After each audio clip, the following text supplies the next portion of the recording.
বিএসপিএস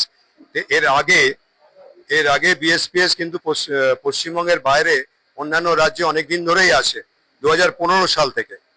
কিন্তু আমাদের পশ্চিমবঙ্গে এটি সূচনা হয় 2025 সালে। এবং গত বছর আমাদের কোডারমা যে মিট হয়েছিল সেন্ট্রাল কমিটি মিটিংয়ে, আমার উপর দায়িত্ব দেওয়া হয়েছিল এই সংগঠনকে পশ্চিমবঙ্গে তৈরি করার। তো আমি এবছরে আমাকে পেত্রাতুরে যে সেন্ট্রাল কমিটি মিটিং হলো তাতে আমাকে প্রেসিডেন্ট করা হয়েছে।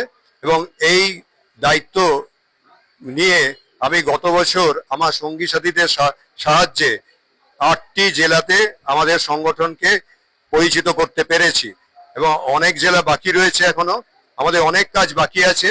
তার মধ্যে একটা কাজ আমরা করেছি, একটা নতুন সংগঠনের একটি নতুন একটি পত্রিকা বার করা হয়েছে, খুব সুন্দর পত্রিকা, যেটি পেত্রাতুরে সবার সামনে গোটা ভারতবর্ষ এবং নেপালের প্রতিনিধিরা এসেছেন তাদের সামনে উদ্বোধন হয়েছিল। আর দ্বিতীয়টি হচ্ছে এই অফিস। আমাদের একটা অনেক সংগঠন আছে যাদের কলকাতায় কোনো অফিস নেই, যার ফলে অনেক অসুবিধা হয়। দূর দূর জেলা থেকে যখন যারা আসেন তারা কোথায় মিটিং করবেন, রাস্তাঘাটে তো মিটিং হয় না।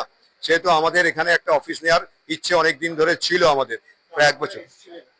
আজকে এসেছিলেন আমাদের national organizing secretary Shri Giridhar Sharmaji, আর ছিলেন আমাদের সুপ্রিম কোর্ট অ্যাডভোকেটস অ্যাসোসিয়েশনের উনি সেক্রেটারি সমরাজ গঙ্গোপাধ্যায় মহাশয়। এসেছিলেন আমাদের ন্যাশনাল উমেন সেল, যেটা বিএসপিএস এর উমেন সেলের যিনি চেয়ারপারসন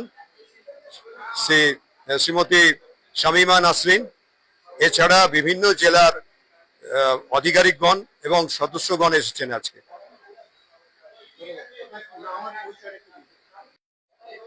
আমার নাম শুভেন্দু চ্যাটার্জি, আমি পশ্চিমবঙ্গ বিএসপিএস এর বর্তমান সভাপতি।